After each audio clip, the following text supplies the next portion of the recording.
राघवेंद्र जी, आपका प्रश्न आया कि तुलसी की कंठी कौन पहन सकता है, कब पहननी चाहिए और इसके क्या क्या नियम हैं। कंठी माला कैसे पहनी जाए, तो कंठी किसको कहते हैं। तो पहली बात, जो कंठ में धारण करी जाए, गले में धारण करें, उसको कंठी कहा जाता है। दो प्रकार की कंठी आपको मिलेंगी, एक तो तुलसी की धारण करते हैं, कुछ लोग रुद्राक्ष की भी धारण करते हैं।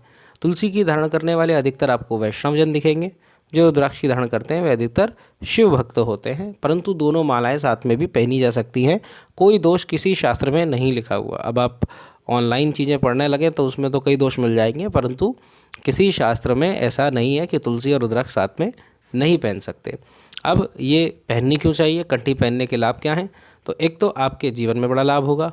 आपको बीपी की समस्या है, आपका शरीर में बड़ा रोग बना रहता है, तो उन रोगों से आपको आराम मिलेगा। बीपी में आपको कंट्रोल करने की शक्ति आएगी, क्योंकि कंठ में एक माला आपने तुलसी की धारण कर रखी है।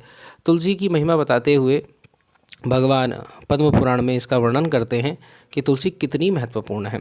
भगवान को तुलसी का एक पत्ता भी अगर चढ़ा दिया जाए तो भगवान करोड़ों जो यज्ञ आदि करे जाते हैं उसका फल एक क्षण में प्रदान कर देते हैं। जो तुलसी की मंजरी होती है, तुलसी के जो बीज होते हैं, अगर उनको पीस कर ग्रहण कर लिया जाए, तुलसी की जो मंजरी बीज है उनको भगवान को अर्पित तो नहीं करते प्रायः, तो उनको अगर पीस कर आप ग्रहण कर लें तो आपके अंदर शक्ति की वृद्धि हो जाती है। तुलसी का काष्ठ भी प्रयोग में करा जाता है, उससे माला बनती है। तुलसी के डंडी का भी प्रयोग है, तुलसी की पत्ती का भी प्रयोग है और तुलसी के बीज का भी प्रयोग है। ऐसा पेड़ है तुलसी, ऐसा वृक्ष है तुलसी। वृक्ष कहना भी अपराध होगा, भगवान की अत्यंत प्रिय हैं। सारे कालों में, चाहे वो भूत भविष्य वर्तमान हो, तुलसी भगवान के संग रहती हैं। लक्ष्मी जी तो यहाँ तक कहती हैं कि मैं तो तुलसी के भाग्य को देखकर कभी कभार ईर्ष्या आती है। क्यों? क्योंकि जब मेरे लिए कोई यज्ञ करता है, मेरे लिए कोई मंत्र आदि पढ़ता है, तो मुझे भगवान को छोड़कर जाना पड़ता है। पर तुलसी, तुम धन्य हो, जिस घर में तुम रहती हो वहाँ पर भगवान भी प्रकट हो जाते हैं।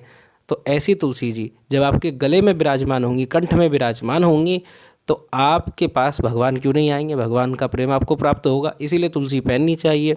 अब कब पहननी चाहिए? बच्चे, वृद्ध, कोई भी अवस्था हो, आपको समझ में आ गया कि हमें परमात्मा की प्राप्ति करनी है, भगवान के पास जाना है, तो आपको तुलसी माला धारण कर लेनी चाहिए। अब इसके बाद प्रश्न आ जाता है कि चलिए हम धारण भी कर लें, पर इसके कुछ नियम हैं। तो बिल्कुल नियम है, सात्विक जीवन जीना पड़ेगा आपको धीरे धीरे।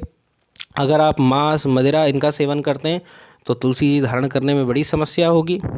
अगर आप प्याज लहसुन खाते हैं तो बड़ी समस्या होगी, क्योंकि नियम ये है कि सात्विक आहार होना चाहिए, आहार की शुद्धि होनी चाहिए, तभी तुलसी की माला को धारण करा जा सकता है। परंतु आज का जैसे कलिकाल आ रहा है, आहार शुद्धि होना तो बड़ा कठिन बात है। तो इसीलिए आप ये भी कर सकते हैं, तुलसी धारण कर लें और धीरे धीरे बुरी चीज़ों को त्याग दें। अगर नहीं त्यागेंगे तो फिर अपराध बनेगा। इसी डर से कम त्यागोगे तो सही, आप सतमार्ग पे तो आओगे। और ये मांस, मदिरा वैसे भी बुरी चीज़ें हैं। आप किसी जीव की हत्या कर रहे हैं, आप मदिरा पी रहे हैं, तो नशे में धुतते हैं। आप नशे में क्यों जा रहे हो? आप भगवान के नाम में आओ, नाम अमृत को पियो।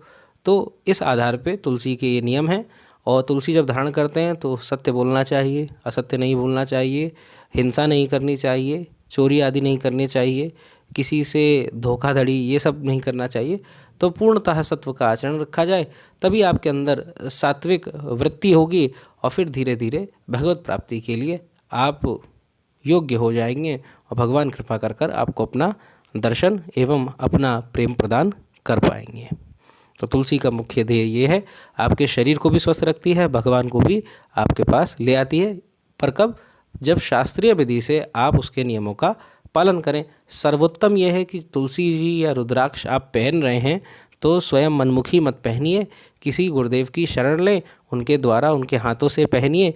परंतु यदि कोई गुरु नहीं मिल रहा, बड़ी विडंबना हो रही है, तो कृष्णम वंदे जगत गुरु। अगर तुलसी पहननी है तो श्री कृष्ण को गुरु बना लो, और अगर रुद्राक्ष की माला पहननी है तो भैया भोलेनाथ को गुरु बना लो, उनको पधरा कर फिर धारण कर लो। परंतु अंदर से यही भाव करो कि ठाकुर जी आप कृपा करो, हे भोलेनाथ आप कृपा करो, हमको गुरु मिल जाए। तो ऐसी कृपा आप पे होगी।